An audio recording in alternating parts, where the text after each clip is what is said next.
భాషల్లో అశ్వం యొక్క మహాకృపను బట్టి మన ఉదయకాలము తోర స్టడీలోనికి మనం ప్రవేశించి ఉన్నాం. ఈ యొక్క తోర స్టడీ అనారోగ్యంతో బాధపడుతున్నటువంటి బేనాకు మంచి స్వస్థత, ఆరోగ్యము అనుగ్రహించాలని, నీతియుక్తమైన మంచి జీవితము జీవించడానికి, యవ్వన కాలంలో తాను దేవుని కొరకు బలంగా నిలబడే సాధనంగా ఉండాలని, యథార్థమైన మంచి జీవితము జీవిస్తూ తాను వెలుగుతూ తన చుట్టూ ఉన్న ప్రపంచాన్ని వెలుగుమయంగా చేయడానికి కావలసినటువంటి శక్తిని, బలాన్ని తండ్రి అనుగ్రహించాలని కోరుకుంటూ ఈ తోర స్టడీ సమర్పిస్తూ ఉన్నాం. మంచిది. రాత్రి మనం స్టడీ చేసినటువంటి విషయాల్ని మనం జ్ఞాపకం చేసుకుంటూ ఈ ఉదయకాలం తోర స్టడీ చేద్దాం. కీర్తన 67 1-2 వచనాలు. భూమి మీద నీ మార్గము తెలియబడినట్లును, అన్యజనులందరిలో నీ రక్షణ తెలియబడినట్లును, దేవుడు మమ్మను కరుణించి మమ్మను ఆశీర్వదించునుగాక. ఆయన తన ముఖకాంతి మా మీద ప్రకాశింప చేయునుగాక. చూడండి, దేవుని యొక్క ప్రణాళిక ప్రారంభం నుండి కూడా ఎలా ఉంది అనంటే, చాలామంది ఏమంటారంటే తోరాని ఎవరికి ఇచ్చారు? అసలు ఆ సీనాయి పర్వతం దగ్గర ఇశ్రాయేలు ప్రజలకు ఇచ్చారు. ప్రపంచ దేశాలకు ఎవరికి ఇవ్వలేదు తోరా. కాకపోతే ప్రజలేమనుకున్నారంటే దేవుడు అందరికీ దేవుడు కాబట్టి ఈ వాక్యము నాకు కూడా వర్తిస్తుంది, ఈ బైబిల్ నాకు కూడా వర్తిస్తుంది అని చెప్పేసి చెప్పుకుంటూ ఉంటారు. కానీ నిజంగా మనం గమనిస్తే, ఎప్పుడైతే అబ్రహాం గారు దేవుని వెతికారో, తన తరువాత ఇస్సాకు గారు దేవుణ్ణి వెంబడించారో, భయపడ్డారో దేవునికి, వారి తర్వాత 3వ తరమైనటువంటి యాకోబు గారు దేవుణ్ణి వెతుకుతూ వచ్చాడో, ఆ తరువాత వచ్చినటువంటి యాకోబు గారి యొక్క సంతానము ఇశ్రాయేలు ప్రజలుగా పిలువబడుతూ వారే ఐగుప్తుకి వెళ్ళడం జరిగింది. దేవుడు వారిని తీసుకొని రావడం జరిగింది సీనాయి పర్వతం దగ్గర. వారితోనే దేవుడు మాట్లాడటం జరిగింది. అక్కడ ప్రపంచ మానవాళ్ళందరూ ఎవరు కూడా లేరు, వారి గురించి ఏమీ చెప్పడం లేదు. అయితే దేవుని యొక్క సంకల్పము ఇశ్రాయేలు మీదే ఉందా, ప్రపంచ మానవాళి మీద లేదా అనంటే అందరి మీద దేవుని యొక్క సంకల్పం అనేది ఉంది. కాకపోతే ఏమిటి అనంటే, ఇశ్రాయేలు ప్రజలతో ప్రపంచ దేశాల యొక్క విమోచన, రక్షణ, స్వస్థత లింక్ అయి ఉంది. ఏమైంది? ప్రపంచ మానవాళి యొక్క రక్షణ ఇశ్రాయేలు ప్రజలతో లింక్ చేశాడు దేవుడు. ఆ లింక్లోనికి రాకుండా మేము విమోచించబడతాము, మేము బాగుపడతాము, మేము స్వస్థ పొందుతాము, దేవుడు మాతో ఉన్నాడు అని అనుకోవడం అనేది అది సరైనటువంటి విషయము కాదు. అందుకనే ఇక్కడ ఏం చెబుతున్నాడు? భూమి మీద నీ మార్గము తెలియపరచబడాలి. ఎవరి మార్గము? దేవుని యొక్క మార్గం భూమి మీద తెలియపరచబడాలి. మరి ఇశ్రాయేలు ప్రజలకు దేవుని మార్గాలు తెలియజేశాడు కదా. మరి ఇంకా ఏమిటి తెలియజెప్పబడాలని అంటున్నాడు అనంటే, ఇశ్రాయేలు ప్రజలు ఒక ప్రాంతంలో ఉన్నారు, ఇశ్రాయేలు భూభాగంలో ఉన్నారు. మరి ప్రపంచ మానవాళు కొన్ని కోట్ల మంది ప్రజలు, వారందరూ ఎలాగా అనంటే, దానికే ఇక్కడ భక్తుడు చెప్తున్నాడు, ఈ భూమి మీద దేవుని యొక్క మార్గం అనేది తెలియపరచబడాలి. అని అంటూ అన్యజనులందరిలో కూడా నీ రక్షణ తెలియపరచబడాలి. నీ రక్షణ నీవు రక్షిస్తావని, నీవు కాపాడుతావని, నీవు విమోచిస్తావని, నీవే రక్షించే దేవుడు అన్న సంగతి ప్రపంచం అంతటా కూడా తెలియపరచబడాలి అనేటువంటి ప్రణాళిక అనేది దేవుడు నిర్ణయించాడు. దానికి భక్తులు కూడా ఈ విధంగా ప్రార్థన చేస్తున్నారు. విమోచించేది, రక్షించేది, కాపాడేది అంతా కూడా అషేమే. అషేము తప్ప మరి ఎవరు కూడా మానవుణ్ణి విమోచించలేడు, మానవుణ్ణి తప్పించలేడు, కాపాడలేడు. చూడండి, ద్వితీయోపదేశకాండము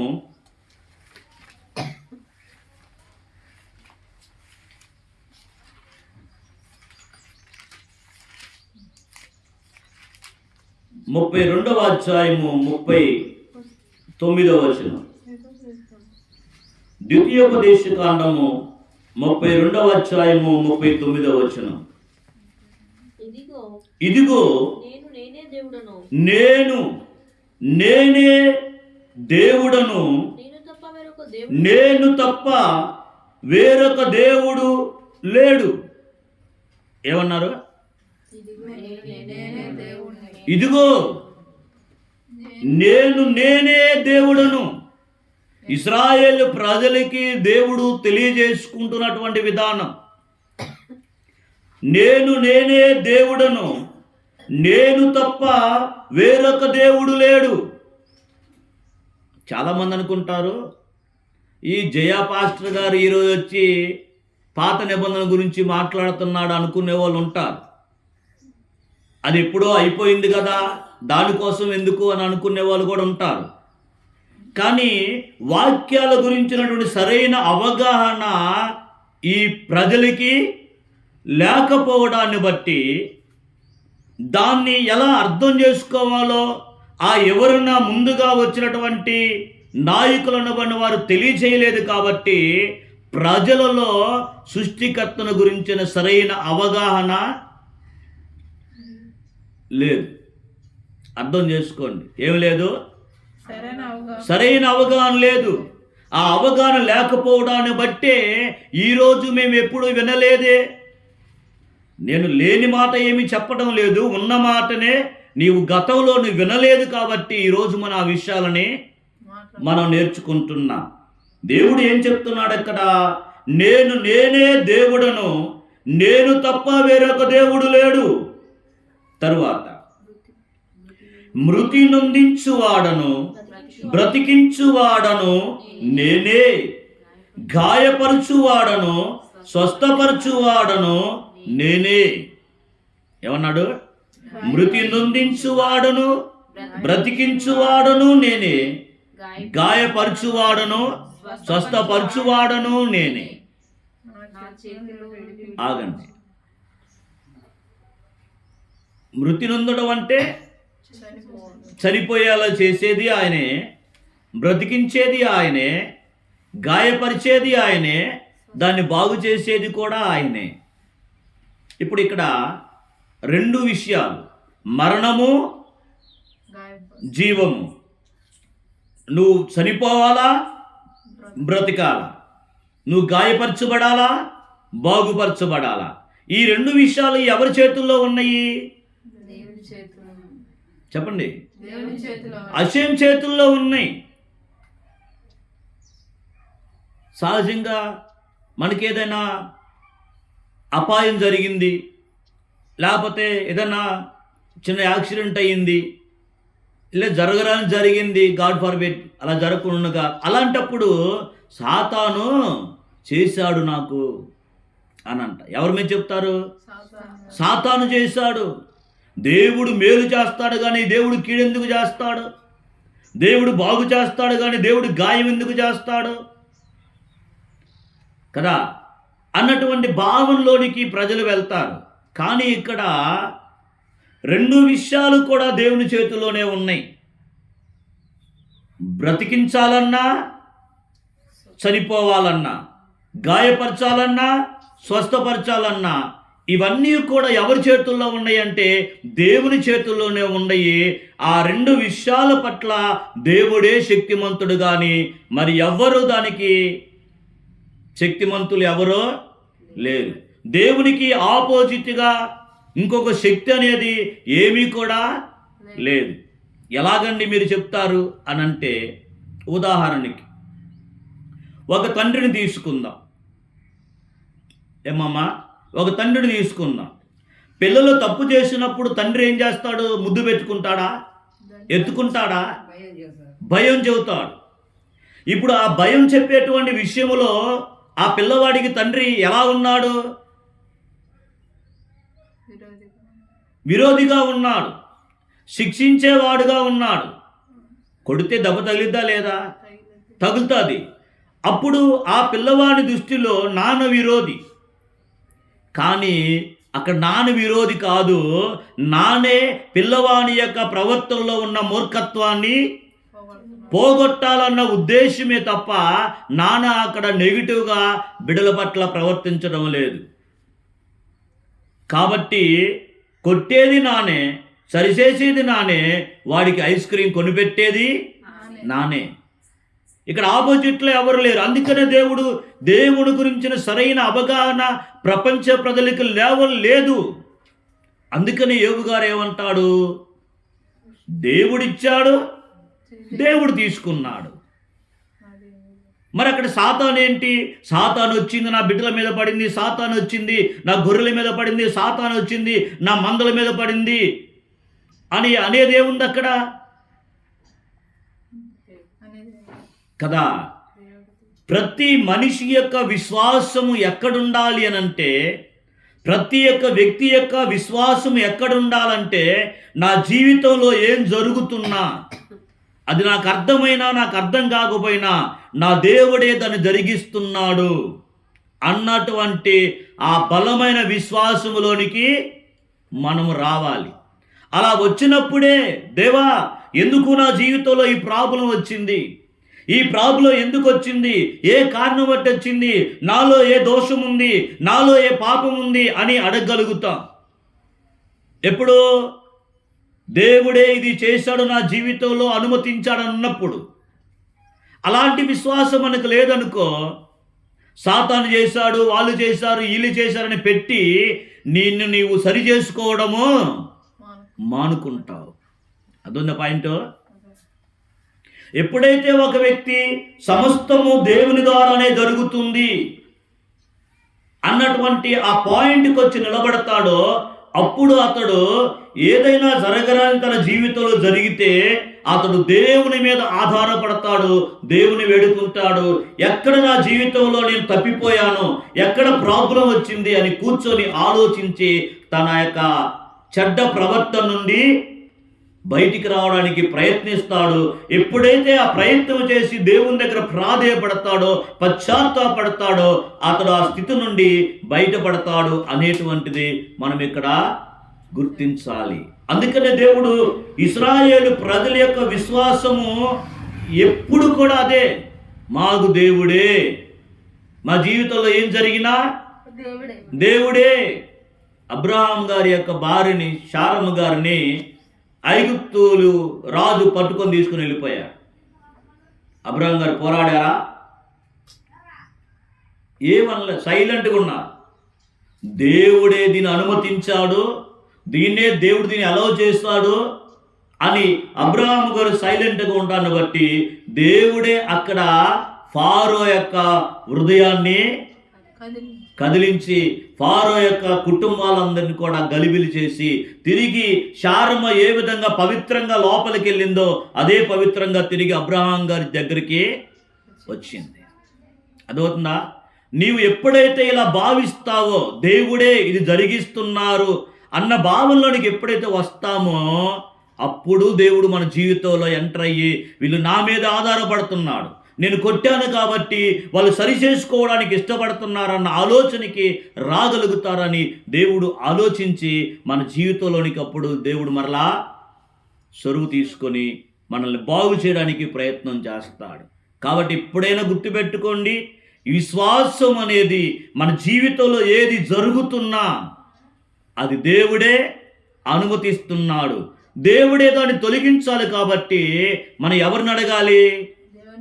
దేవుణ్ణి అడగాలి, దేవుణ్ణి ప్రాధేయపడాలి, దేవుణ్ణే మనం వేడుకోవాలి అనేది గుర్తుపెట్టుకోండి. అందుకే దేవుడు ఇక్కడ అంటున్నాడు, మృతి నొందించువాడను నేనే, బ్రతికించువాడను నేనే, గాయపరచువాడను స్వస్థపరచువాడను నేనే, నా చేతిలో నుండి విడిపించువాడెవడు లేడు. ఎప్పుడో దేవుడు ఇశ్రాయేలు ప్రజలకు తోరా ఇచ్చినప్పుడే ఈ విషయం చెప్పడం జరిగింది. ఇదిగో నేనే దేవుడను, నేను తప్ప వేరొక దేవుడు లేడు అని ఆయన తెలియజేసినటువంటి విషయము. కాబట్టి విమోచకుడు ఎవరు, రక్షణ ఇచ్చేది ఎవరు, స్వస్థపరిచేది ఎవరు, బాగు చేసేది ఎవరు అనంటే అన్నీ కూడా అషేమే చేస్తున్నాడు, చెయ్యాలి. అందుకనే నీ ఆధారము, నీ నమ్మిక, నీ గురి అంతా కూడా ఎవరి మీద ఉండాలా? దేవుని మీద ఉండాలి. అదవుతుందమ్మా. ఎప్పుడైతే దేవుని నుండి నీ మనసును తొలగించుకుంటావో అప్పుడు ప్రాబ్లం ఫేస్ అవుతుంది. గుర్తుపెట్టుకోండి. అందుకని 67వ కీర్తనలో ఏమంటున్నాడు? భూమి మీద నీ మార్గము తెలియపరచబడాలి. ఏంటి దేవుని యొక్క మార్గము భూమి మీద? ఏంటి తెలియపరచబడాలి? అసలు దేవుని యొక్క మార్గం ఏమిటి? పాత నిబంధన అని అనుకొని భ్రమలో దాన్ని కొట్టివేసుకున్నామన్న భ్రమలో వెళ్ళిపోతున్నటువంటి వారికి అసలు దేవుని యొక్క మార్గము ఏం తెలిసింది మనకి? మృతి నొందించి దేవుడు నేనే అని ఆయనే చెప్తూ, మృతి నొందించేది నేనే, బ్రతికించేది నేనే, గాయపరిచేది నేనే, గాయమును కట్టేది నేనే అని దేవుడు చెప్తుంటే ఆయన మార్గాన్ని గురించి కదా నువ్వు తెలుసుకోవాలి భూమి మీద.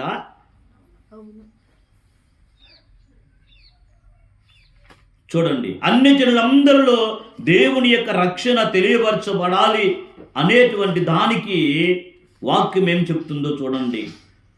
యెషయా గ్రంథము 45వ అధ్యాయము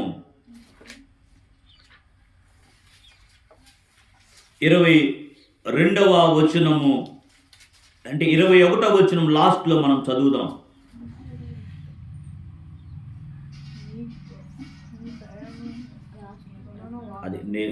అదే 22 పైన.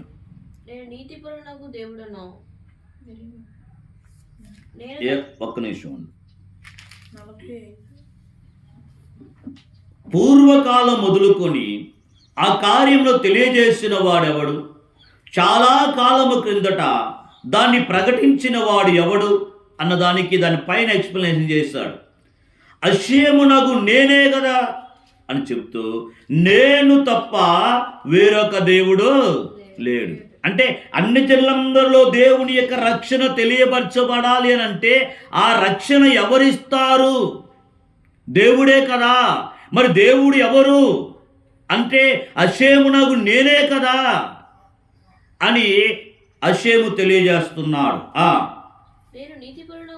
నేను ఎలాంటి వాడని అని అంటే నీతిపరుడగు దేవుడును. ఎలాంటి వాడంట? నీతిపరుడగు దేవుడును, రక్షించువాడను నేనే. ఏమన్నాడు?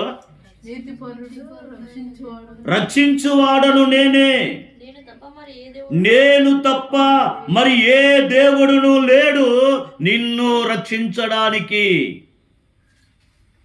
మరి ఇప్పుడు ఎవరి మీద మనం ఆధారపడదాం? రక్షించేది నేనే అని చెప్పినటువంటి ఆ సృష్టికర్త, సృష్టి ప్రారంభము నుండి ప్రపంచానికి, ఇశ్రాయేలు ప్రజలకి తెలియజేసినటువంటి ఆ మహోన్నతమైనటువంటి దేవుని మీద మనం ఆధారపడదామా లేదా అనేటువంటి విషయాలు ఇక్కడ మనం చూస్తున్నాం. తర్వాత 22వ వచనములో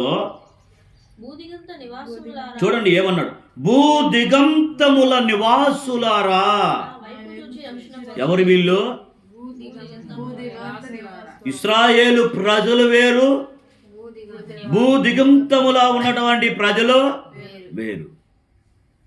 అసలు అంటే దేవుని యొక్క ప్రణాళిక ఇశ్రాయేలు ప్రజలతో ఉంది, దానితో పాటు ప్రపంచ మానవాళిపై కూడా ఉంది. వారి రక్షణ ఇశ్రాయేలు ఆరాధిస్తున్న దేవునితో ముడిపడి ఉంది. ఏముంది? ఎవరితో? ఇశ్రాయేలు ప్రజలు ఆరాధిస్తున్న దేవునితో ప్రపంచ మానవాళి యొక్క ఎమోషన్, రక్షణ అనేది ఆధారపడి ఉంది. ఏమంటున్నాడు? భూ దిగంతముల నివాసులారా నా వైపు చూసి రక్షణ పొందండి. ఎప్పుడు చెప్పాడు ఈ మాట అనంటే, ఏదైతే కొత్త నిబంధనని ప్రజలు అనుకున్నారో అది రాకముందే ఆనాటి ప్రపంచానికి భూ దిగంతములో ఉన్న వారందరికీ కూడా దేవుడు ఈ విషయము చెప్పడం జరిగింది. భవిష్యత్ కాలములో ప్రజలు ఎలాంటి విశ్వాసాలకు వెళ్ళిపోతారో అనేటువంటి విషయం తర్వాత సంగతి. దేవుడు ఆ ప్రపంచములో ఉన్నటువంటి వారికి ఏం చెప్పాడు అనంటే, భూ దిగంతముల నివాసులారా నా వైపు చూడండి. దేనికోసం? రక్షణ కోసం. దేనికోసం? రక్షణ కోసం. నువ్వు ఎవరి వైపు చూడాల్సిన పని లేదు. ఆ సావుకుడు వచ్చాడు, ఈ సావుకుడు వచ్చాడు, ఈయనకి ఆవరం ఉంది, ఆయనకి ఆవరం ఉంది, ఈయన ఇది చేయగలుగుతాడని అది చేయగలుగుతాడని ఇలాంటి విషయాల గురించి నువ్వు ప్రాకులాడాల్సిన పని లేదు, పరిగెత్తాల్సిన పని లేదు. నీవు చూడాల్సింది ఏమిటంటే విశ్వాన్ని సృష్టించి ఆ విశ్వములో నిన్ను తల్లి గర్భములో రూపించి ఇప్పుడు నిన్ను ఈ స్థితికి తీసుకొని వచ్చిన నీ క్రియేషన్ వైపు నువ్వు చూడు అని అంటున్నాడు దేవుడు ఇక్కడ. ఇంతకన్నా మనకి వివరంగా చెప్పగలిగినటువంటి వాళ్ళు ఎవరున్నారు?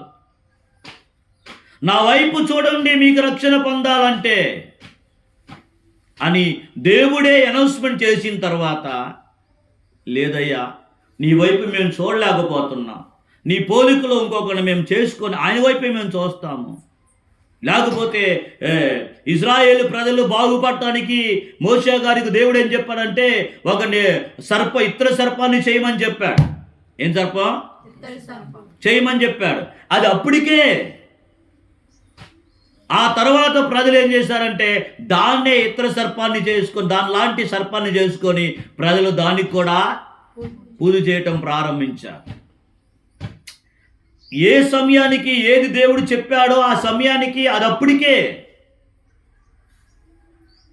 గమనించాలి ఇక్కడ. అందుకనే దేవుడు ఇక్కడ చెప్తున్నాడు, నా వైపు చూసి రక్షణ పొందండి. ఎందుకంటే దేవుడు నేనే కాబట్టి, నేనే మీకు రక్షణ ఇవ్వాలి కాబట్టి, నేనే నిన్ను సృష్టించాను కాబట్టి, నేనే నీకు వ్యాధిని కలుగజేస్తాను కాబట్టి, నేనే నీ జీవితానికి ఆధారము కాబట్టి, నీవు ఎలా లోపలికి వెళ్ళి ఇరుక్కుపోయావో అది నాకే తెలుసు కాబట్టి నువ్వు ఏడుకోవాల్సింది, నీవు ప్రార్థించవలసింది, నీవు అడగవలసింది ఎవరిని అని అంటే నీ సృష్టికర్త అయినటువంటి అషేముని. అర్థమవుతుందా? ఎవరైపు చూడాలి? ఎవరు చూడాలి? ఆల్రెడీ ఇశ్రాయేలు ప్రజలు ఆయన వైపు చూస్తున్నారు. మరి ఇశ్రాయేలు ప్రజలు ఆయన వైపు చూస్తే మరి మా సంగతి ఏమిటి అని అన్ని జనాంగాలు అనుకుంటారని దేవుడు ప్రవక్త అయిన యెషయా ద్వారా చెప్తున్నాడు. మీరు కూడా నా వైపు చూడండి, నేనే మీకు రక్షణ ఇస్తాను. ఎందుకనంటే తర్వాత దేవుడను నేనే, మరి ఏ దేవుడను లేడు. ఇన్నిసార్లు చెప్పాలా ఆ విషయాన్ని? దేవుడు ఈ విషయాన్ని నేనే దేవుణ్ణి ఇన్నిసార్లు చెప్పాలా అని అంటే ఆ అవసరత అక్కడ వచ్చింది. ఏమొచ్చింది? అన్నిసార్లు అన్ని విధాలుగా అనౌన్స్మెంట్ చేసి రికార్డు చేసినటువంటి విషయాలే ఈరోజు ప్రపంచం తారుమారు చేసేసింది. ఇలాంటి విషయాలు, ఇలాంటి రికార్డులు కనుక లేకపోతే, ఇన్ని ఉంటేనే ప్రపంచం తిప్పేసింది అని అంటే, ఈ రికార్డులే లేకపోతే ఏ రికార్డులు? నేనే దేవుడును, నేను తప్ప మరొక దేవుడు లేడు అన్నటువంటి ఈ స్టేట్మెంట్లు కనుక దేవుడు చెప్పకపోతే ప్రజలు సులకనగా తీసిపడేసేవాళ్ళు. నువ్వు ఎలా భావిస్తావో, నువ్వే విశ్వాసాలకు నువ్వు వెళ్ళిపోతావో దానికి దేవునికి సంబంధం లేదు. సృష్టికర్త ఏం చెప్పాడో అన్న దాని మీద ఒక వ్యక్తి ఆధారపడితే అతను దేవుడు విడిచిపెట్టడం. తరువాత నా ఎదుట ప్రతి మోకాలు వంగును. ఎవరి ఎదుట? ఎవరి ఎదుట? అషేము ఎదుట, సృష్టికర్త ఎదుట. ఎవరు వంగుతారమ్మా? చెప్పు, నోటి చెప్పు. ప్రతి మోకాలు. ఎవరెవరికి ఉన్నాయి మోకాళ్ళు? ప్రతి మోకాలు వంగుననియు ప్రతి నాలుక నా తోడని ప్రమాణము చేయననియు నేను నా పేరట ప్రమాణము చేసి ఉన్నాను అని దేవుడు అప్పుడే చెప్పాడు. నీతిగల నా నోటి మాట బయలుదేరి ఉన్నది, అది వ్యర్థము కాదు అని దేవుడు యెషయా ప్రవక్త ద్వారా అప్పుడే చెప్పడం జరిగింది. ప్రపంచానికి అది అర్థం అవ్వలేదు. ఒకప్పుడు ఆ విషయం మనకు కూడా అర్థం అవ్వలేదు, అది అవగాహనలోనికి రాలేదు. ఎప్పుడైతే ఆ విషయాలు అవగాహనలోకి వచ్చాయో, ఆహా, నేను ఎవరి ఎదుట వంగుతున్నాను, నేను ఎవరి ఎదుట వంగాలి అన్న విషయాలలో క్లారిటీ వస్తే ప్రతి మనిషి కూడా తాను ఏమై ఉన్నాడో, తాను ఎటు వెళ్తున్నాడో, తాను ఎటు వెళ్ళాలో, తాను ఎక్కడ మోకరిస్తున్నాడో, అసలు తాను ఎక్కడ మోకరించాలో ఆ విషయాలలో అతనికి క్లారిటీ తెచ్చుకుంటాడు. ఇలాంటి ఆలోచనలు నువ్వు చేయకపోతే, నేను జీవించే జీవితం సరైందేనా, నేను వెళ్ళే మార్గం సరైందేనా, నేను వంగేటువంటి, నేను పెట్టే ఈ నమస్కారాలు, నేను చేసే ఈ పూజలు, నేను చేసేటువంటి యొక్క అర్పణలు, ఇవన్నీ కూడా ఇక్కడే అర్పించాలా, ఇది నిజమైనటువంటి మార్గమా కాదా అని నిన్ను నీవు పరిశీలన చేసుకోకపోతే, లేఖనాలను పరిశీలన చేయకపోతే నీకెవరు చెప్తారు? నీ ఆలోచనలో పడి నువ్వు వెళ్ళి నేను దేవుని మార్గంలో ఉన్నానంటే కుదరదు. ఏమన్నాను? ఏంటి కుదరదు?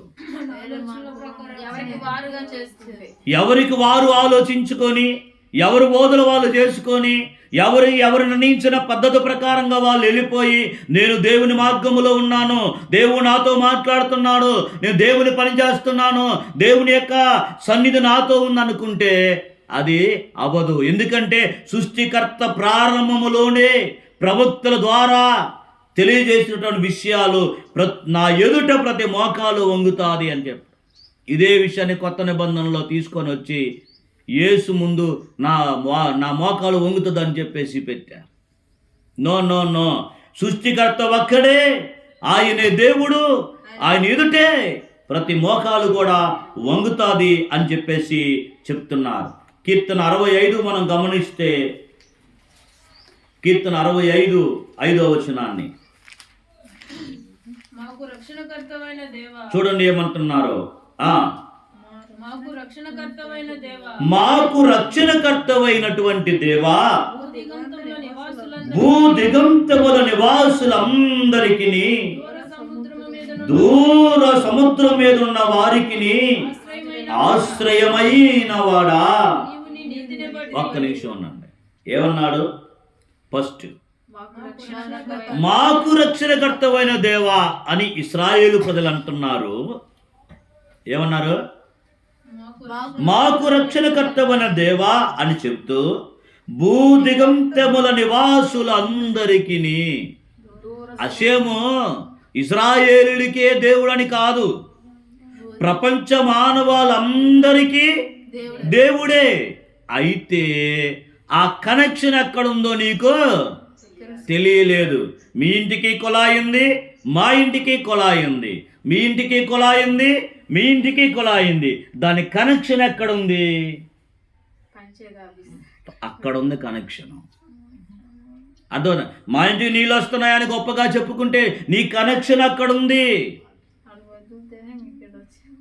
దానిని బట్టియే నీ ఇంటికి నీళ్ళు వస్తున్నాయి. సమస్త మానవులందరికీ కనెక్షను అక్కడుంది. అక్కడ నుండి అందరికీ ఈవులు వస్తున్నాయి. కాకపోతే మా పంపులో నీళ్ళు వస్తున్నాయని నువ్వు అనుకుంటున్నావు, మా పంపులో నీళ్ళు వస్తున్నాయని నువ్వు అనుకుంటున్నావు. నీ పంపులో నీ వచ్చిన నీళ్ళు నీ ఇంటికి వస్తాను నువ్వు అనుకుంటున్నావు, కానీ నా కనెక్షన్ అక్కడ ఉంది అనే సంగతి. అక్కడ మూసేస్తే నీళ్ళు రాలేదు. మరి నీ ఇంట్లో పంపు నీ ఇంట్లోనే ఉందిగా, నీళ్ళు ఎందుకు రాలేదు?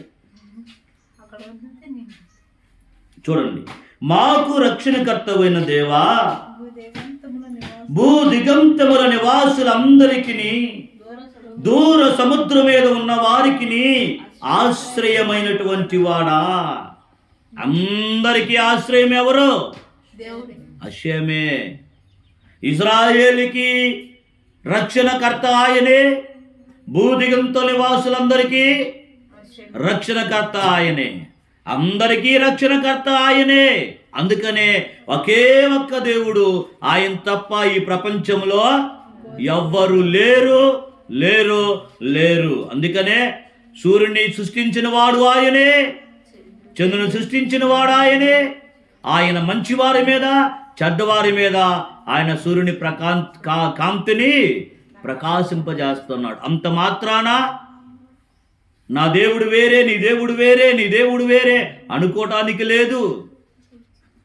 ఆయన దయాహృదయముతో సమస్త మానవాళిని ఆయన పోషిస్తున్నాడు తన గుప్పిలని ఇప్పటము ద్వారా. కాబట్టి ప్రజలు, ఇశ్రాయేలీయులు ఇలా ప్రార్థన చేస్తున్నారు. ఏమని? మాకు రక్షణకర్తమైన దేవా, భూ దిగంతుల నివాసులందరికీ, దూర సముద్రం మీద ఉన్న వారికి ఆశ్రయమైనటువంటి వాడా, నీవు నీతిని బట్టి భీకర క్రియల చేత మాకు ఉత్తరమిచ్చుచున్నావు. దేన్ని బట్టి? నీతిని బట్టి భీకర క్రియల చేత నీవు మాకు ఉత్తరమిచ్చుచున్నావు అని అంటున్నాడు. కాబట్టి కీర్తన 67లో మనం చదువుకున్నట్లుగా భూమి మీద దేవుని మార్గము తెలియపరచబడాలి. ఎవరి మార్గము? ఎందుకు అనంటే దేవుని మార్గము తప్పిపోయారు కదా, దేవుని నుండి తొలగిపోయారు కదా. రకరకాల విశ్వాసాలు ఈ ప్రపంచంలో విస్తరించి ఉన్నాయి కదా. ఉన్నాయా లేవా? ఐగుప్తు దేశంలో ఫారో అనుకుంటున్నాడు నేనే దేవుడును అని అంటున్నాడు. ఏమన్నాడు? ఐగుప్తీయులందరి విశ్వాసం ఏమిటంటే ఫారో దేవుని కుమారుడు. ఫారో ఎవరో? దేవుని కుమారుడు. ఫారో దేవుడు అని అంటున్నారు. దేవుని కుమారుడు అనేటువంటి విషయాలు క్రైస్తవ ప్రపంచంలోనే కాదు, అన్ని జనాంగాల యొక్క విశ్వాసాల్లో కూడా అంతకు ముందే ఉన్నాయి.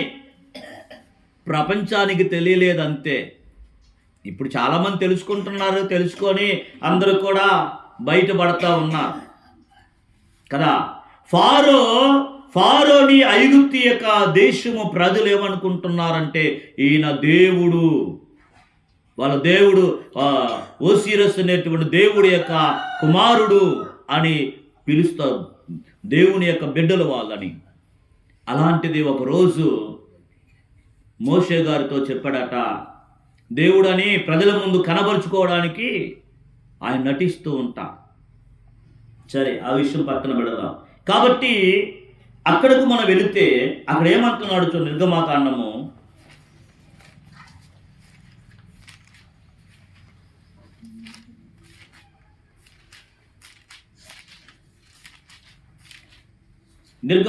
9వ అధ్యాయము 16వ వచనం. నేనే దేవుడిని అని చెప్పుకుంటూ ఐగుప్తీయులను నమ్మిస్తున్నటువంటి ఈ యొక్క ఫారో గురించి ఏం చెప్తున్నాడు దేవుడు అని అంటే, నా బలమును నీకు చూపునట్లును భూలోకమందంతటా, ఎక్కడా చెప్పండి గట్టిగా, భూలోకమందంతటా నా నామమును ప్రచురము చేయునట్లును ఇందుకే నేను నిన్ను నియమించాను అని అంటున్నాడు దేవుడు. ఫారోను దేవుడు ఎందుకు నియమించాడో దేవునికి తెలుసు. కానీ ఫారో ఏమనుకుంటున్నాడు? నేనే దేవుణ్ణి, నేనే ప్రభువుని, ఐగుప్తు సామ్రాజ్యానికి చక్రవర్తిని అని విర్రవీగుతున్నాడు. ఇశ్రాయేలు ప్రజలు ఆ ప్రాంతానికి వెళితే వారి మీద కఠినమైన భారములు మోపుచున్నాడు ఒక ప్రభు స్థానములో ఉండి. అందుకనే దేవుడు ఏమంటున్నాడు? నా బలమును నీకు చూపించడానికి. నీవు అనుకుంటున్నావు కదా, నాది బలము, నాది శక్తి, నేనే దేవుడిని, నేనే ప్రభువుని అని నువ్వు ఎర్రవీగుతున్నావు కదా. దానికి ఇక్కడ ఏం చెప్తున్నాడంటే, నా బలము నీకు చూపించడానికి భూలోకమందంతటా నా నామము ప్రచురము చేయబడాలి. ఏమన్నాడు? చెప్పండి గట్టిగా. భూలోకమందంతటా నా నామము ప్రచురము చేయబడాలి. ఏంటి ఆ నామము? భూలోకమందంతటా ప్రకటించాలి అన్నటువంటి చెప్పిన దేవుని యొక్క నామము ఏమిటి?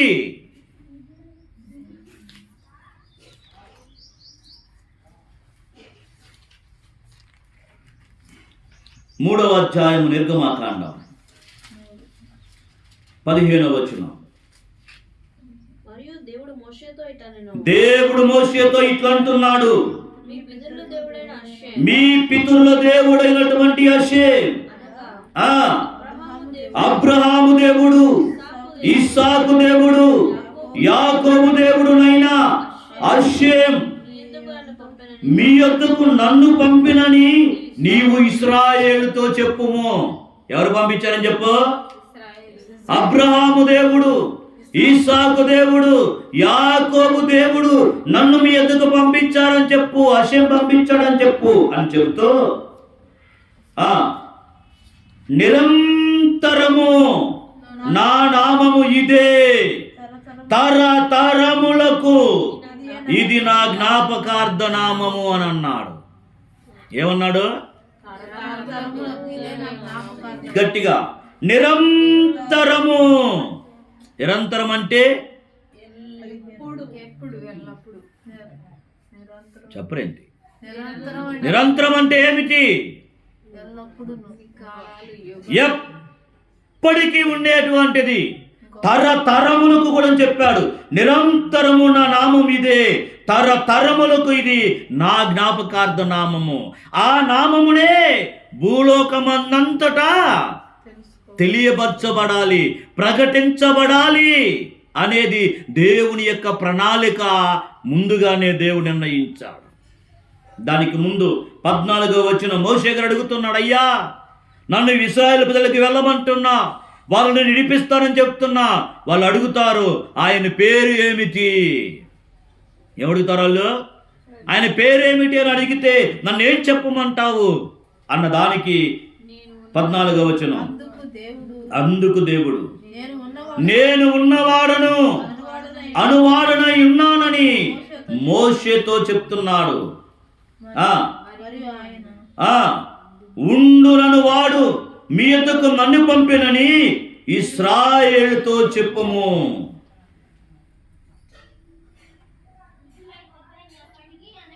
పదహారు వచనం,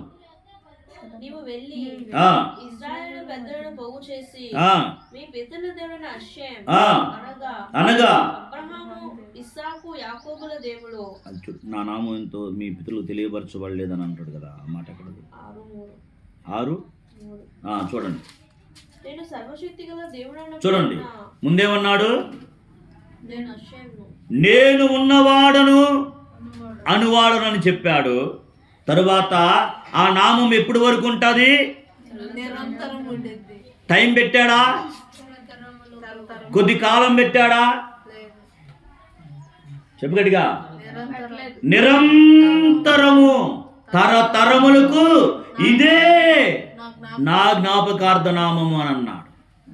అంతకన్నా ఇక గొప్ప ఎవిడెన్స్ ఏంటి అని చెప్తూ 6:3 ఏమంటున్నాడు చూడండి. కాదు, 6:2 కూడా చదవండి. దేవుడు మోషేతో ఇట్లా అంటున్నాడు, నేనే అషేమును. అక్కడ ఇబ్రూలో 4 అక్షరాలు ఉంటాయి అని పేరు. ఎందుకు మనము అషేమని అంటున్నాము దేవుని పేరు చెప్పకుండానంటే, దేవుని పేరు మనం వ్యర్థంగా మాట్లాడకూడదు అని దేవుడు తోరా ఇచ్చినప్పుడు 10 ఆజ్ఞల్లో నా నామమును వ్యర్థంగా మీరు ఉచ్చరించకూడదని చెప్పడం జరిగింది. ఆ తర్వాత పెద్దలు, యూదియా పెద్దలు ఆ నామమును ఉచ్చరించకుండా దానికి చుట్టూ కంచి వేశారు. ఆ పరిశుద్ధ నామమునకు బదులుగా మనం ఇక్కడ అషేమ్ అని చెప్పేసి పిలవటము జరుగుతూ ఉంది. నేనే అషేమును, నేను సర్వశక్తి గల దేవుడును అను పేరిట అబ్రహాము, ఇస్సాకు, యాకోబులకు ప్రత్యక్షితమైతిని గాని అషేము అను నా నామమును నేను వారికి తెలియపరచబడలేదు. పితరులైన వారికి ఎలా తెలియపరుచుకున్నాడు ఆయన? 17:2 ఆదికాండం 17:2 చూడండి.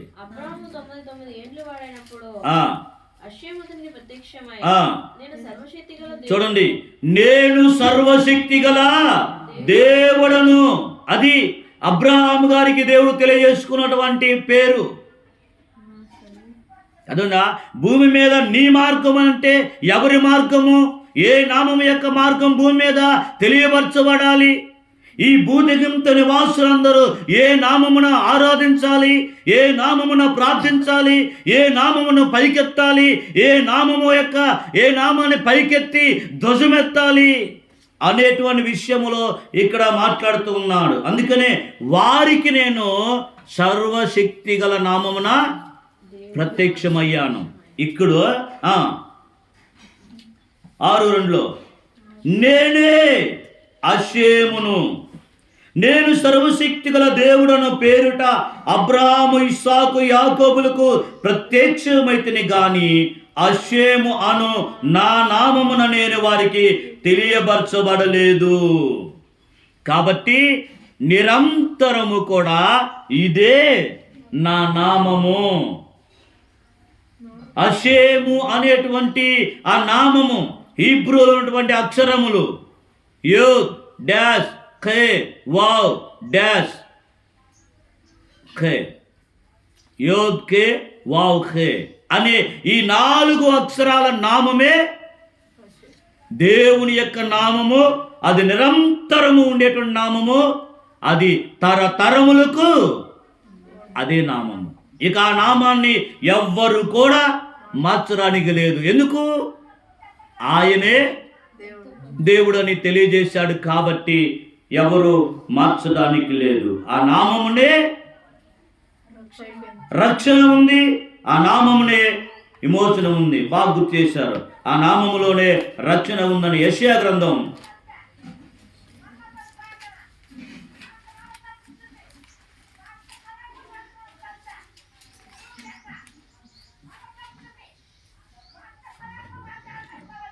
43:10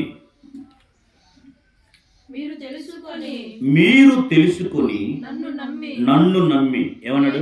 ఉన్నాడు అప్పుడు. మీరు తెలుసుకోనంటే ఏంటి? నన్ను నమ్మి అంటే ఏంటి? నేనే ఆయననని. ఈ మాటలు చాలా వివరించాలి ఇక్కడ మనకి. ఏమన్నాడు? మీరు తెలుసుకొని నన్ను నమ్మి నేనే ఆయనను అని గ్రహించున్నట్లు మీరును నేను ఏర్పరచుకున్నటువంటి నా సావుకుడు అంటక యాకోబు నాకు సాక్షులు. ఎవరు సాక్షులు? నిరంతరము దేవుని యొక్క నామం ఇదే అన్న దానికి సాక్షులు ఎవరు? ఇశ్రాయేలు యొక్క ప్రజలు. తరువాత నాకు ముందుగా ఏ దేవుడును నిర్మింపబడలేదు, నా తరువాత ఏ దేవుడు ఉండడు. ఏమన్నాడు? నాకు ముందుగా ఏ దేవుడును నిర్మింపబడలేదు, నా తరువాత ఏ దేవుడు ఉండడు. నేనే నేను నేనే, ఇక నాలాంటిది ఇంకొకటి లేదు, నాలాంటి వాడికి నేను నేనే. నాకు వాళ్ళ గురించి చెబుతావేంటి? ఆ నేను నేనే అంటే ఏంటి అనుకున్న అర్థం? సార్ చెప్తారు కదా, నేను నేనే అన్నటువంటి ఆ మాట అది అషేము ఒక్కడికే చెందుతాది. ఇక భూ ప్రపంచములో ఉన్న ఏ రాజుకు కూడా అదే వర్తించదు.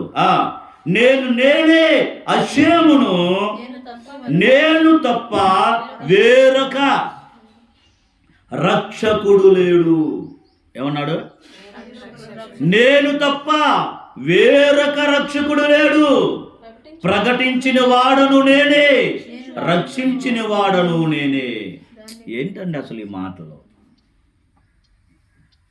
కదా? నేను తప్ప వేరొక రక్షకుడు లేడు. ఆయనే ఒక రక్షకుడు.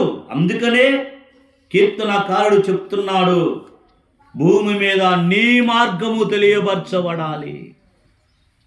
ఏదేదో మార్గాలు ఈరోజు ప్రపంచము యొక్క కన్నులు ఎదుట పెట్టుకొని ఉన్నారు. తెలియపరచబడవలసింది మరుగైనటువంటిది, మార్పు లేనటువంటిది, నిరంతరము ఉండేటువంటి నామము ఏమిటి అనంటే అషేము యొక్క నామమే నిరంతరము కూడా ఉండేటువంటిది నామము. కాబట్టి దేవుని ప్రణాళిక ఇశ్రాయేలీయులతో ఉంది. వారితో ఉండి దేవుని యొక్క నామము అన్ని జనాంగాలందరికీ కూడా ప్రకటించబడాలి అనేది దేవుని యొక్క ప్రణాళిక. ఆ ప్రణాళికకు సాక్షులు ఎవరంటే ఇశ్రాయేలు ప్రజలు.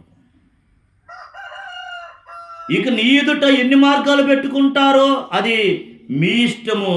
దేవుడు ఏం చెప్తున్నాడో అది మనం ఇక్కడ చూడాలి. 66 చూడండి ఒకసారి. కీర్తన, సర్వలోక నివాసులారా దేవుని గురించి సంతోష గీతము పాడండి. ఎవరిల్లు? ఇజ్రాయేలు ప్రజలా? ఎవరు? మాట పలుకు నోటితో. సర్వలోక నివాసులారా దేవుని గురించి సంతోష గీతం పాడండి. ఆయన నామ ప్రభావమును కీర్తించండి. ఆయనకు ప్రభావము ఆరోపించి ఆయనను స్తోత్రించండి. ఇలాగు దేవునికి స్తోత్రము చెల్లించండి. 4వ వచనం, సర్వలోకము నీకు నమస్కరించి నిన్ను కీర్తించును, నీ నామమును బట్టి నిన్ను కీర్తించును అని అంటున్నాడు. అబ్బా, ఈ మాటలు చదువుతున్నప్పుడు నిజంగా ఎంత స్ట్రెంథన్ అవుతున్నాము ఈరోజు. చూడండి, సర్వలోకము నీకు నమస్కరించిద్ది అని చెప్పేసి భక్తుడు సృష్టికర్తను గురించి పాడుతున్నాడు. ఎవరికి నమస్కరించాలా? దేవునికి నమస్కరించాలా. రక్షకుడు ఆయనే, వేరొక రక్షకుడు లేడు. అషేమును నేనే అని చెప్పిన ఆయనకు నమస్కరించాలి. సర్వలోకము నిన్ను కీర్తిస్తాది, నీ నామమును బట్టి నిన్ను కీర్తిస్తాది అని చెప్పేసి చెప్తూ ఉన్నాడు. ఇలాంటి విషయాలు సర్వమానవాళికి దేవుడు తన సందేశాన్ని పంపించాడు. ఆ విషయాలు ప్రపంచ ప్రజలు తెలుసుకోగలిగి వారి జీవితాలు మార్చుకోగలిగి మనం ఎక్కడున్నాము, ఏ మార్గములో ఉన్నాము, ఈ మార్గంలో మనం వెళితే సరైనటువంటి సృష్టికర్తకి మనం కనెక్ట్ అవుతామా లేదన్న అవగాహన చేసుకోవలసింది ప్రపంచ ప్రజలైనటువంటి విషయాన్ని ఈ వేదికగా నేను మీకు తెలియజేస్తూ ఉన్నాను. కాబట్టి 67 కీర్తనలోనికి మనం వెళ్దాం. భూమి మీద నీ మార్గము తెలియపరచబడాలి. ఎవరి మార్గము? దేవుని మార్గం తెలియపరచబడాలి. ఏం పేరు? అషేమున్ అనేటువంటి ఆ పేరు ఎప్పటి వరకు ఉన్నది? అది చెప్పండి గట్టిగా. ఈ నామములు అనేటువంటి సబ్జెక్ట్ ఒకసారి మనం తీసుకోవాలి. నామము, దేవుని యొక్క నామము అది ఏంటి అసలు అనేటువంటి నామం. ఇప్పుడు ఉదాహరణకి మనకి తోరా ఏ భాషలో రాశారు? హీబ్రూ భాషలో రాశారు. కొత్త నిబంధనకి మనం వచ్చినప్పుడు అది అరామీకు, గ్రీకులో రాశారు. ఆ నామముల గురించి చెప్పిన ఉదాహరణ చెప్తున్నా. కొత్త నిబంధనలో ఏముంటుందంటే, ఈ నామమునే గాని వేరొక నామమున రక్షణ లేదు అన్నది చెప్పారు. ఏ నామము? ఈ నామమునే తప్ప వేరొక నామముల రక్షణ లేదు అని చెప్పేసి కొత్త నిబంధనలు రాశారు. అందరూ యేసు నామము తప్ప వేరొక నామములో రక్షణ లేదు అని అన్నారు. తెలుగు వాళ్ళు ఆ విధంగా అంటున్నారు. ఏమని?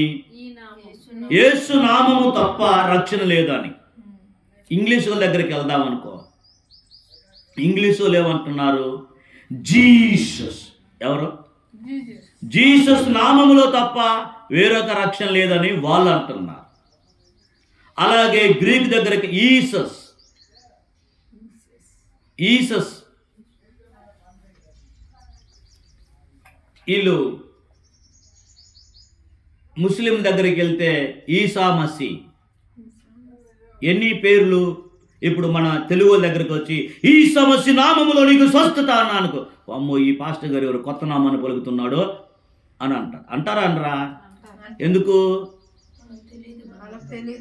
ఈ సమస్య అంటాడు. యేసు నామం పలకడు, ఈ సమస్య అంటున్నాడు ఏంటి? ఈసస్ క్రైస్ట్, ఈసస్ క్రిస్టోస్ అని ఉంటుంది గ్రీకులో. అట్లాగా ట్రాన్స్లేషన్లో ఒక్కొక్క పేరుని ట్రాన్స్లేషన్ చేసుకుంటా వచ్చారు. మనం ఇప్పుడు పలుకుతున్నటువంటి యేసు నామం అనేటువంటి ఏదైతే ఉందో మీరు తర్వాత స్టడీ చేసుకోండి. అది కూడా ట్రాన్స్లేషన్ చేసినటువంటి నామమే, ఒరిజినల్ నామమో కాదు. ఇంగ్లీషులో ట్రాన్స్లేషన్ నామమే, హిందీలో ట్రాన్స్లేషన్ నామమే, గ్రీకులో ట్రాన్స్లేషన్ నామమే, లాటిన్లో ట్రాన్స్లేషన్ నామమే. ఈ ట్రాన్స్లేషన్ చేసుకున్నటువంటి నామము పరిశుద్ధమైనదా? ఇందులో రక్షణ ఉందా అనంటే అప్పుడు ప్రపంచంలో చాలా పేర్లు ఉన్నాయి. అన్ని నామములో రక్షణ ఉందంటే, ఈ నామములోనే రక్షణ ఉందంటే అసలు ఆ నామం ఏమిటి?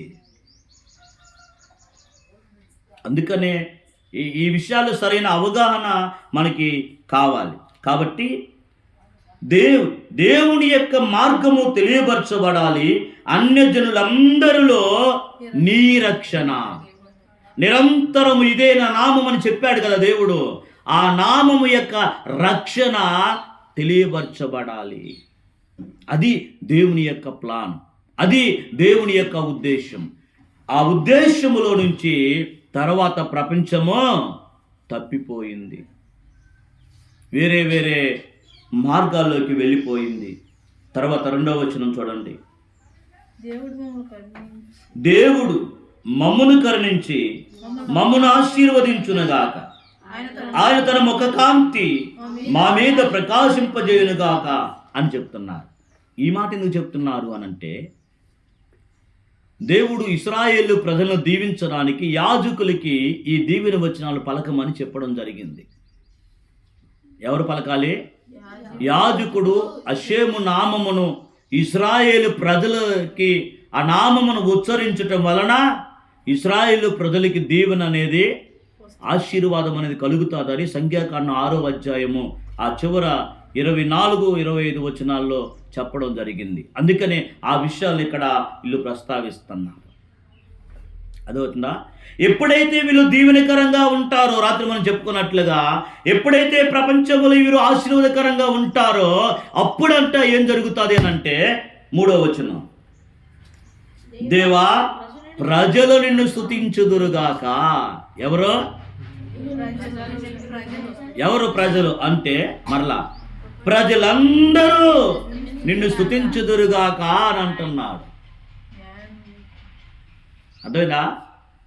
ఎప్పుడైతే ఇశ్రాయేలు ప్రజలని దేవుడు హెచ్చించాడో, ఇశ్రాయేలు ప్రజలని భూమి మీద దేవుడు బలపరిచాడో, అప్పుడు ప్రజలందరికీ ఒకటే ఒక ఆలోచన, ఇశ్రాయేలు దేవుడే దేవుడు అని ప్రజలందరూ ఆయనను ఆరాధించడం ప్రారంభిస్తారు, ఆయనను సేవించడం ప్రారంభిస్తాడు. ఐగుప్తిలో అదే కదా జరిగింది. తర్వాత ఏం జరిగింది?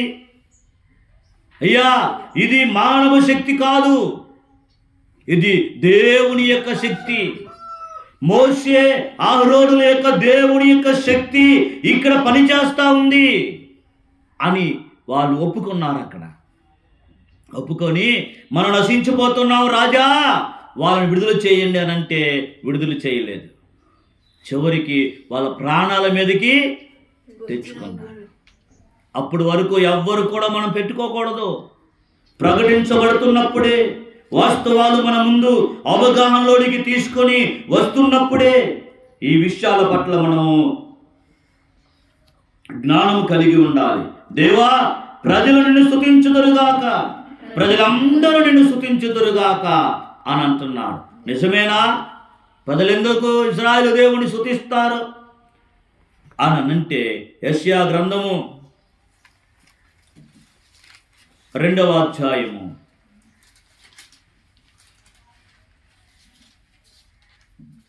2వ వచనం. అంత్య దినములలో, చూడండి, అంత్య దినములలో పర్వతముల పైన అషేము మందిర పర్వత శిఖరమున స్థిరపరచబడి కొండల కంటే ఎత్తుగా ఎత్తబడతాది అని చెప్పేసి ప్రవక్తలు చెప్తున్నారు. అంత్య దినములో ఏం జరుగుతాదో ప్రవక్తలు చెప్పారు. అంత్య దినములో ఏం జరుగుతుందో సువార్తికులు చెప్పారు.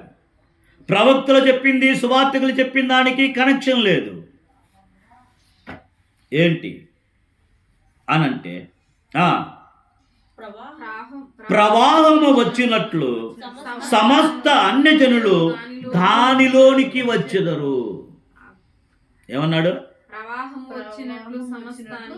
ప్రవాహము వచ్చినట్లు సమస్త అన్యజనులు దానిలోనికి వచ్చెదరు. ఎందుకు? అన్యజనులందరిలోని రక్షణ తెలియపరచబడినట్లు అని అన్నాడు కదా. ఇప్పుడు అన్ని జనాంగాలమైనటువంటి మనలో ఏం తెలియపరచబడుతుంది? అషేము యొక్క నామము తెలియపరచబడుతుంది కదా, పైకెత్తబడుతుంది కదా, అందరికి అర్థమవుతుంది కదా. సృష్టికర్త ఒక్కడే, ఆయన తప్ప మరొకటి లేదన్న సంగతి అర్థమవుతుంది కదా. కాబట్టి ఇక్కడ ప్రవాహము వచ్చినట్లు సమస్త అన్యజనులు దానిలోనికి వస్తారు. ఆ కాలమున అనగా అప్పుడు చెప్పారు. ఇప్పుడు ఆ వాక్యం నెరవేరుతుంది. సియోనులో నుండి ధర్మశాస్త్రము, యెరూషలేములో నుండి అదోనాయి అషేము యొక్క వాక్కు బయలు వెళుతుంది, వస్తుంది. ఎక్కడి నుండి? సియోనులో నుండి ధర్మశాస్త్రము అనగా యెరూషలేము, ఇజ్రాయేల్ భూభాగములో ఉన్న యెరూషలేము ఆ ప్రాంతములో నుండి ప్రపంచ దేశాలకి ధర్మశాస్త్రము అనేది ప్రకటించబడుతుంది. యెరూషలేములో నుండి దేవుని యొక్క వాక్కు బయలు వెళుతుంది ప్రపంచానికి, అన్ని జనాంగాలు ఉన్నటువంటి మనకి. చూసాం కదా, మన వరంగల్ ప్రాంతంలో కానుక ఈవెంట్కి ఎంతమంది వచ్చారు? అక్కడికి దాదాపుగా 400-500 మందికి హాజరయ్యారు. అన్ని జనాంగాల్లోనికి దేవుని యొక్క నామము ప్రకటించబడితే, అయ్యో మేము కలిగి ఉన్నటువంటి ఈ అబద్ధపు విశ్వాసాలు మా జీవితాలని దేవుని యొక్క రక్షణ వైపు నడిపించట్లేదని వాళ్ళందరూ కూడా వారి యొక్క పట్టుకున్న విశ్వాసాలను విడిచిపెట్టి సృష్టికర్త వైపు వాళ్ళు కనెక్ట్ అయ్యి వరంగల్ ప్రాంతంలో జరిగినటువంటి ఈవెంట్కి అందరూ కూడా తరలి వచ్చారు. అది జరుగుతుంది. చిన్న నమూనా జరిగింది కదా. అలాగే ఒక్కొక్క ప్రాంతము వెలిగించబడుతున్నప్పుడు ఆ ప్రాంతము గుర్తిస్తుంది ఇది నిజంగా దేవుని యొక్క శక్తి అని. ఐగుప్తీయులు గ్రహించినట్లుగా ప్రపంచము గుర్తిస్తుంది, ఇంకా గుర్తిస్తుంది. అందరూ ఆ కోణంలోనికి రాగలుగుతారు. జనములు ఎలా వస్తారంట? జనములు గుంపులు గుంపులుగా వచ్చి యాకోబు దేవుని మందిరమునకు, అషేము పర్వతమునకు మనం వెళ్ళుదుము రండి. ఏం చెప్పుకున్నారు?